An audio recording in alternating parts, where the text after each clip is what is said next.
Vamos falar um pouquinho ali sobre Abraão, sobre o pai da fé. Gênesis 22, a partir do verso 1. Capítulo 22, verso 1. Gênesis 22, verso 1. Isso. Então a palavra de Deus nos fala assim: algum tempo depois, Deus pôs Abraão à prova. Abraão, Deus chamou. Sim, respondeu Abraão, aqui estou. Deus disse: toma seu filho, seu único filho, Isaque, a quem você tanto ama, e vá à terra de Moriá. Lá em um dos montes que eu lhe mostrarei, ofereça-o como holocausto. Na manhã seguinte, Abraão se levantou cedo e preparou o seu jumento. Levou consigo 2 de seus servos e seu filho Isaque. Cortou lenha para o fogo do holocausto e partiu para o lugar que Deus tinha indicado. No terceiro dia da viagem, Abraão levantou os olhos e viu o lugar de longe. Fiquem aqui com o jumento, disse ele aos servos. O rapaz e eu iremos mais adiante. Vamos adorar e depois voltaremos. Abraão pôs a lenha para o holocausto nos ombros de Isaque, e ele próprio levou o fogo e a faca. Enquanto os dois caminhavam juntos, Isaque se virou para Abraão e disse: Pai. Sim, meu filho, respondeu Abraão. Temos fogo e lenha, disse Isaque. Mas onde está o cordeiro para o holocausto? Deus providenciará o cordeiro para o holocausto, meu filho, respondeu Abraão. E continuaram a caminhar juntos. Quando chegaram ao lugar que Deus havia indicado, Abraão construiu um altar e arrumou a lenha sobre ele. Em seguida, amarrou seu filho Isaque e o colocou no altar, sobre a lenha. Então pegou a faca para sacrificar o filho. Nesse momento, o anjo do Senhor o chamou do céu. Abraão, Abraão, aqui estou, respondeu Abraão. Não toque no rapaz, disse o anjo. Não lhe faça mal algum. Agora sei que você teme a Deus de fato. Não me negou nem mesmo seu filho, seu único filho. Então Abraão levantou os olhos e viu um carneiro preso pelos chifres no arbusto. Pegou o carneiro e ofereceu como holocausto em lugar do filho. Amém? Feche seus olhos, vamos orar a Deus. Senhor Deus, nós estamos aqui, ó Pai, nesta tarde, diante de Ti, ó Pai, prostrados diante de Ti, ó Pai, clamando, ó Pai, declarando que nós precisamos de Ti, Senhor. Precisamos de Ti, Senhor, nesta tarde. Precisamos de Ti em todos os dias de nossas vidas, ó Pai. Nos guie, ó Pai. Fale conosco, ó Pai. Ministre em nossos corações, ó Pai. Que não seja eu falando, ó Pai, mas que esta palavra, ó Pai, venha de Ti, ó Pai. Apenas usa-me, ó Pai, como interlocutor de Tua palavra, Senhor. Ministre primeiramente em meu coração, ó Pai, e após no coração de todos que aqui estão, ó Pai. Que a Sua palavra venha, ó Pai, como perfume suave e agradável, ó Pai, sobre as nossas vidas, ó Pai, em nome de Jesus. Fale conosco, ó Pai, em nome de Jesus. Amém. Nos dê entendimento sobre a Tua palavra, Senhor, em nome de Jesus. Então aqui nós vemos essa famosa história de Abraão, o pai da fé, quando Deus, Ele põe Abraão à prova. Era o filho da promessa, o filho tão esperado de Abraão, o seu sonho estava ali sendo realizado naquela criança. E Deus, Ele põe Abraão à prova naquilo que ele tinha para ele de mais importante. E Deus não diz na palavra, mas eu acredito que queria pôr à prova para saber se aquilo para Abraão era realmente mais importante até mesmo que Deus, ou se Abraão ainda tinha Deus acima de todas as coisas, em primeiro lugar, como primícia em sua vida. E Abraão responde ao Senhor prontamente. Ele vai com Isaque.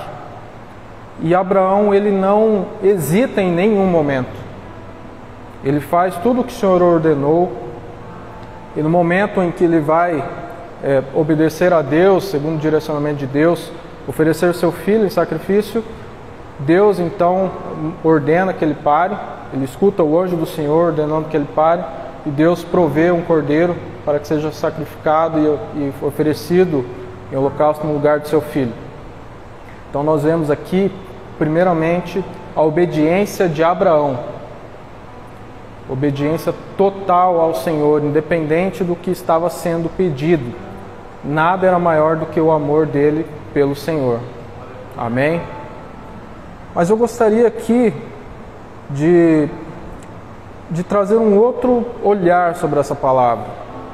Algo que eu escutei um pouco por essa manhã e nunca tinha pensado nesse aspecto, mas um olhar sobre não só o que Abraão sentiu, Abraão ouviu, Abraão fez, mas por meio daquilo que Abraão fez, tudo que ele ministrou na vida de Isaac naquele momento, daquela criança. Então nós vemos que muito foi ensinado para aquela criança naquele momento e que nós temos que aprender essas lições e aplicá-las em nossas vidas e na vida de nossos filhos, de nossa família, de nosso cônjuge. Quantos aqui são pais? Amém. Pais e mães. Pai eu falo no gênero masculino e feminino, pai ou mãe. Mas aqueles que não são pais, são cônjuges, são filhos, são irmãos, são tios. Então, essa palavra ela vem nesse intuito de nós aplicarmos em todos os aspectos de nossas vidas. O primeiro ponto aqui é a respeito de quando Abraão está subindo no monte, ele coloca quem carrega a lenha. Não é Abraão, foi Isaac. Então o que a gente vê? Logo a criança carregando o peso, mas por que isso? Abraão está ensinando a Isaac essa importância de trabalhar. O Senhor ordenou que fosse feito aquilo. Então Isaac estava trabalhando não para Abraão, estava trabalhando para o Senhor. Olha a necessidade, independente de se era para fazer força física ou não, mas há uma necessidade de trabalhar para o Senhor, na obra do Senhor. Isaac estava aprendendo isso desde pequeno, essa necessidade de trabalho para o Senhor, na obra do Senhor. Um segundo ponto também, quando é questionado, Isaac questiona Abraão: ora pai, onde está o cordeiro? E Abraão fala: o Senhor proverá o cordeiro para o holocausto. Então Abraão está ensinando Isaac o quê?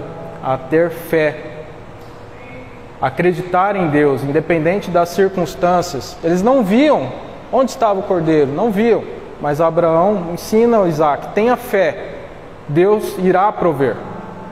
Abraão tinha fé naquele momento, que Deus ia prover, e mesmo que não provesse o cordeiro, tinha fé, segundo está escrito em Hebreus, que Deus poderia trazer Isaac de volta à vida. E Isaac naquele momento é ministrado nesse sentido, a ter fé, e nós temos que ter essa fé de Abraão, essa fé que ele está ensinando, de acreditar em Deus, que Ele pode fazer tudo, independente das circunstâncias, independente do que nós estamos passando, do que nós estamos vendo, mas nós temos que apenas crer e obedecer a Deus, e Ele proverá o cordeiro, Ele proverá tudo em nossas vidas. O terceiro ponto, nós vemos que Abraão, ele faz o altar e ele coloca Isaac no altar. Então Abraão, ele coloca Isaac no altar do Senhor. Então nós vemos aqui a necessidade de se colocar no altar do Senhor. Aí a gente para um pouquinho para pensar altar, mas o que seria o altar? O que simboliza esse altar? O altar é um lugar de entrega, um lugar de entregar a Deus tudo que nós temos de melhor. Abraão estava ali entregando seu filho, tudo que ele tinha de melhor para o Senhor. O altar é um lugar de adoração a Deus, um lugar de encontro com Deus, um lugar de renúncia. Renúncia dos nossos desejos, muitas vezes de coisas que nós queremos fazer, mas que não irá agradar a Deus. O altar é um lugar de presença do Senhor, um lugar de obediência. E nós precisamos nos colocar neste local de obediência, de presença, de renúncia, adoração ao nosso Senhor. Amém? Um quarto ponto também, que nós vemos aqui, que Abraão está de forma direta e indireta ministrando para Isaac, está ensinando a se entregar como sacrifício vivo ao Senhor. Não como sacrifício direto de sangue, igual esse texto fala, até porque já foi aperfeiçoado o sacrifício perfeito de sangue, o Cordeiro perfeito, ele já sacrificou por nós na cruz, Jesus já fez esse sacrifício de sangue por nós, nós temos a vida eterna em nome do Senhor, pelos méritos dele, por tudo que ele fez por nós. Mas quando falamos em sacrifício, gostaria que projetasse aqui Romanos 12, Paulo ele vai nos explicar o que é esse sacrifício vivo para Deus. Romanos 12, verso 1, ele vai falar que, portanto, irmãos, suplico-lhes que entreguem seu corpo a Deus, por causa de tudo que ele fez por vocês, que seja um sacrifício vivo e santo, do tipo que Deus considera agradável. Essa é a verdadeira forma de adorá-lo. Não imitem o comportamento e os costumes deste mundo, mas deixem que Deus os transforme por meio de uma mudança em seu modo de pensar, a fim de que experimentem a boa, agradável e perfeita vontade de Deus para vocês. Então Paulo nos ensina, aqui quando fala para Romanos, capítulo 12, qual é o sacrifício vivo para Deus. Não é mais aquele sacrifício de sangue, mas nós devemos nos entregar nesse sacrifício, onde nós somos o sacrifício, onde nós temos essa mudança de comportamento, onde nós temos essa mudança de hábitos, de costumes, onde nós não nos conformamos mais com aquilo que o mundo entende que é o normal, entende o que é o comum, o correto.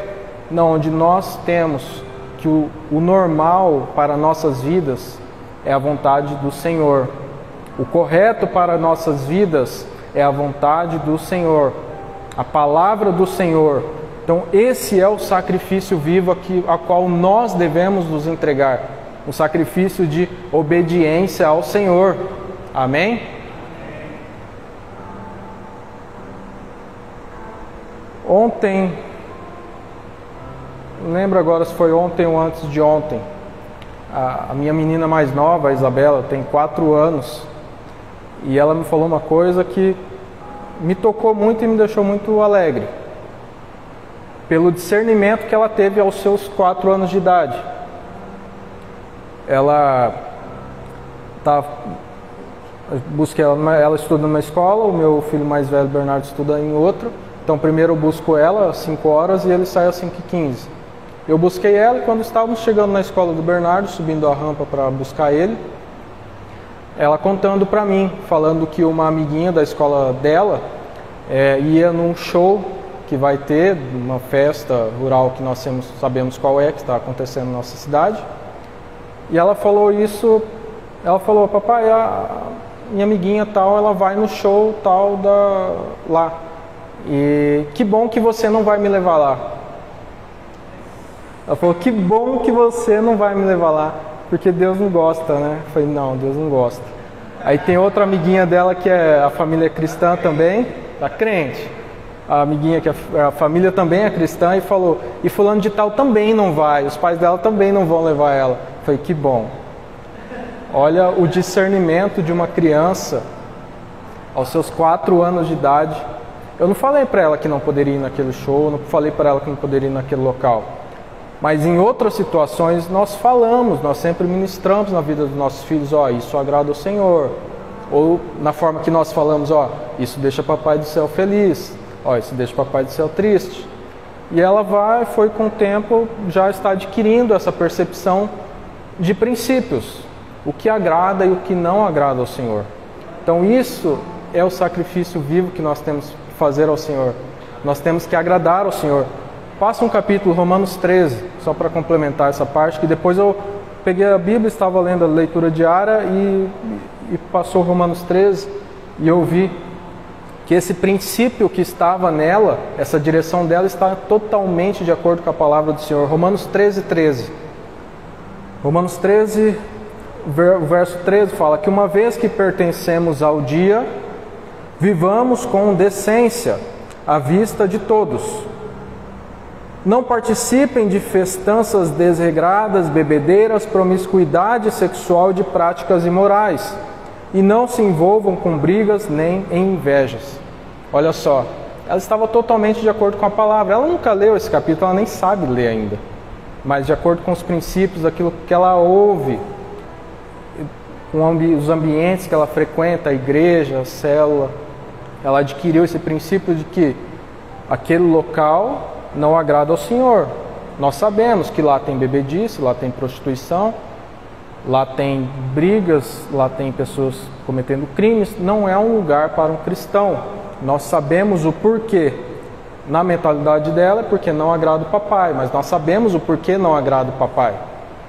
Mas eu oro para que os nossos filhos, nossos netos, nossos sobrinhos, eles cresçam nesse caminho do Senhor. Que cada ano que passe, eles não se afastem do Senhor, mas eles tenham essa percepção de sacrifício vivo, de estar no altar do Senhor, de obedecer a Deus, de antes de ir em determinado lugar, não ir porque, meu amiguinho vai, fulano de tal vai, é pensar, isso vai agradar ao Senhor? Isso agrada o nosso papai? Obediência ao Senhor, aquilo que agrada a Ele. Se não agrada o Pai, também não pode me agradar. Pode até agradar o nosso corpo físico, estar naquele local, mas não pode agradar o nosso espírito. E nessa luta de corpo e espírito, nós devemos seguir o nosso espírito, alimentar o nosso espírito por meio da oração, do jejum, da leitura da palavra. Isso me tocou muito, demais. Foi algo, eu não esperava que ela falasse aquilo, foi algo sensacional. Eu pensei, nossa Deus, me ajude a continuar essa boa obra que o Senhor começou na vida dos nossos filhos, no meu casamento, na minha família, e que assim nós continuamos e nós iremos ensinar a eles o caminho que eles devem andar. E o Senhor me ensine o caminho que eu devo andar, para que eles vejam não aquilo que eu falo, mas aquilo que eu faço, o exemplo que eu dou. Não que aqueles meus filhos, aquelas pessoas que estão nos olhando, nos observando, não que eles vejam o que eu estou falando, mas que eles vejam o que eu estou fazendo, e que eu faça a vontade do Senhor, que eu faça o que está em Tua palavra, Senhor. Oh Deus! E o quinto ponto aqui que Abraão ele ministra na vida de Isaac, ele ministra em nossas vidas, é a obediência ao Senhor. Deus fala para Abraão, Abraão, pega Isaac e vai, sacrifique-o. E ele vai, ele não pensa duas vezes, ele vai. E Abraão fala, Isaac, venha comigo, pega aqui a lenha, vamos fazer o altar. E Isaac vai. Abraão amarra Isaac, Abraão fala, Isaac, deite aqui no altar, pega a faca. E Isaac faz o quê? Sai correndo? Não, Isaac vai, ele deita ali. Ele está vendo que vai ser feito um sacrifício, ele está vendo que tem o altar, ele está vendo teu pai com uma faca, erguendo a faca, e Isaac, ele obedece ao teu pai. E o pai e Abraão obedece a Deus. Olha que círculo de obediência nós temos aqui. Eu oro, Senhor, eu peço, Senhor, para que eu tenha, para que nós todos tenhamos esse espírito de obediência ao nosso Pai, e que nós possamos dar esse exemplo de obediência. Uma coisa que eu ouvi hoje pela manhã me tocou muito, é a seguinte frase: a obediência é o maior ato de sacrifício. Vou falar de novo, a obediência é o maior ato de sacrifício, porque quando nós obedecemos, nós renunciamos. Quando nós obedecemos, nós deixamos de fazer coisas que muitas vezes nós queríamos, muitas vezes nos agradávamos antes, mas por nossa obediência ao Senhor, isso não vai mais nos agradar. O que nos agrada é agradar ao Senhor. Vamos falar isso todo mundo agora? O que nos agrada é agradar ao Senhor. Amém. A obediência é o maior ato de sacrifício que nós podemos ter. Nós temos que obedecer ao Senhor. Oh Deus, nos dê esse espírito de obediência, Pai, nesta tarde, Senhor. Abraão, ele colocou o seu filho Isaac no altar. E onde que nós estamos colocando os nossos filhos? Nós estamos colocando eles no altar? Onde que nós estamos colocando o nosso casamento? Nós colocamos o nosso casamento no altar? Onde nós estamos colocando a nossa família? Nós estamos colocando ela no altar de Deus? No lugar de entrega, nós estamos colocando nossa família, casamento, nossa vida no lugar de renúncia, no lugar de presença do Senhor, no lugar de obediência, ou nós estamos apenas seguindo o que o mundo fala, que pode fazer, que não tem nada a ver. Não, só isso não vai mudar em nada, isso nem vai desobedecer a palavra de Deus. Deus não fala que não pode, não tem nada a ver, isso é besteira, crentismo, religiosidade. Misericórdia, Senhor. Então, já partindo aqui para a conclusão, dentro de tudo que foi falado aqui, não quero me estender muito mais, nós precisamos ter um entendimento para que nós possamos entender e por meio do nosso entendimento nós possamos passar esse entendimento adiante para nossos cônjuges, familiares, pais, filhos, netos, sobrinhos, amigos e ensinar a próxima geração. Eu sou a próxima geração de alguém, alguém será a minha próxima geração e assim por diante, e nós precisamos passar isso adiante. 5 pontos, pelo menos esses 5 pontos aqui. Primeiro, a necessidade de trabalhar na obra do Senhor. Segundo, a ter fé, a fé de Abraão, a fé de Isaac. Terceiro, a se colocar no altar do Senhor. O melhor lugar que nós podemos estar é diante do Pai, prostrados aos pés do Senhor. Nos colocarmos no altar dele como sacrifício vivo. Esse é o 4º ponto, a se entregar como sacrifício vivo. Não o sacrifício de sangue, mas o sacrifício da nossa vida, do nosso entendimento, segundo nós lemos em Romanos 12. E o 5º ponto, que nós temos que ter esse total entendimento e passar para todas as pessoas possíveis que a gente encontrar, é obedecer ao Senhor. Obedecer à palavra do Senhor. Obedecer aos mandamentos de Deus, não só aqueles que estão escritos, mas tudo aquilo que Deus nos manda fazer. Eu oro mais uma vez, nós tenhamos esse espírito de entendimento, espírito de obediência ao Senhor. Amém? Quem aqui quer obedecer a Deus? Quem quer ter essa fé de Abraão? Ensinar não só por fala, mas ensinar por meio de princípios, por meio de atos, por meio de exemplos de nossas vidas. Amém? Se coloque de pé, vamos orar a Deus mais um pouquinho. Essa é a tarde da bênção, a tarde da vitória. E Deus, nós oramos, Senhor, nesta tarde. Pai, nos dê esse entendimento, Senhor, sobre a Tua palavra, Pai. Nos dê esse entendimento, Pai, que nós precisamos nos colocar, ó Pai, diante do Teu altar, Senhor. Nós precisamos nos colocar como sacrifício vivo, ó Pai, diante de Ti, Senhor. Oh Deus, nos dê esse espírito de entendimento sobre a obediência que precisamos ter diante de Ti, Senhor. Oh Pai, tudo que o Senhor quer de nós é obediência, ó Pai. O maior sacrifício que nós podemos entregar ao Senhor é a nossa obediência, ó Pai. Nos ensine, ó Pai, a sermos obedientes diante de Ti, diante da Tua palavra, Senhor. Quando o Senhor fala conosco, que nós não hesitemos por nenhum segundo, ó Pai, mas para que prontamente, Pai, digamos: eis-me aqui, Senhor. Eis-me aqui, Senhor. A quem enviarei? Envia-me a mim, ó Deus. Ó Pai, confia em mim para que eu faça, pois eu farei, ó Pai. Eu obedecerei a Tua palavra, ao Teu mandamento, ó Pai. Em nome de Jesus, Pai, nós colocamos a nossa família no altar do Senhor, ó Pai, os nossos filhos, ó Pai, todos os nossos parentes, ó Pai, colocamos diante de Ti, ó Deus. Ó Pai,